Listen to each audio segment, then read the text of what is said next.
Hello, I'm Michael Wiederman, and welcome to Mindful Professional Development. Today, I'd like to spend a few minutes sharing with you my thoughts about what I'll refer to as the me-them double standard.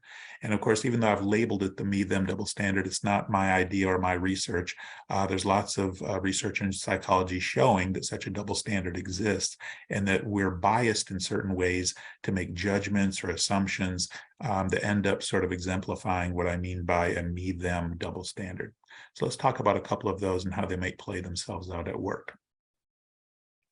The first one is the self-serving bias. That is, we tend to give ourselves the benefit of the doubt. There's lots of ways that that plays itself out. So when we're successful, we tend to believe that it's well-deserved. It's because of my hard work, my determination, my intelligence, all those things. We tend to believe that we work harder than others. And especially when that person maybe has a similar job title, or it doesn't even have to be that. It could be that somebody has a job title above ours, but we feel like, oh, I'm actually doing more work than that person is. And there's lots of research showing that in subjective areas where it's hard to get a read on how good we do, how well we do, most of us tend to view ourselves as above average, which statistically can't be accurate, right? But again, it's the self-serving bias. We give ourselves the benefit of the doubt. We tend to see ourselves in more positive terms than we do other people in general. So that can really play itself out in terms of feeling some unfairness at work. Often feels like we're not paid as much as we should, or that people with similar job titles or more pay or the same pay are not working as hard as we are. And so therefore it can really sort of make us dissatisfied when it feels like there's unfairness. A related bias here is called the fundamental attribution error, or sometimes referred to as the actor-observer bias.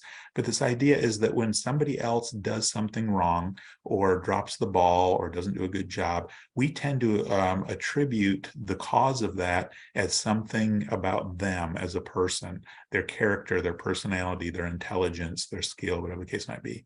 When we do very similar things, we tend to ascribe or attribute the reason to circumstances. It's not that I'm a bad person. It's not that I didn't try. It's not that I'm irresponsible. It's that this thing happened. This thing got in the way. And many times the difference here is because we are aware of what interfered in our behavior or our performance. We're not aware of what interfered in that other person's performance. All we see is the end result. And so therefore it's easier to ascribe the problem as them because we don't see all of the factors that went into it. So you can see that when you combine the two, the self-serving bias and the fundamental attribution error, we tend to judge others more critically and give ourselves the benefit of the doubt.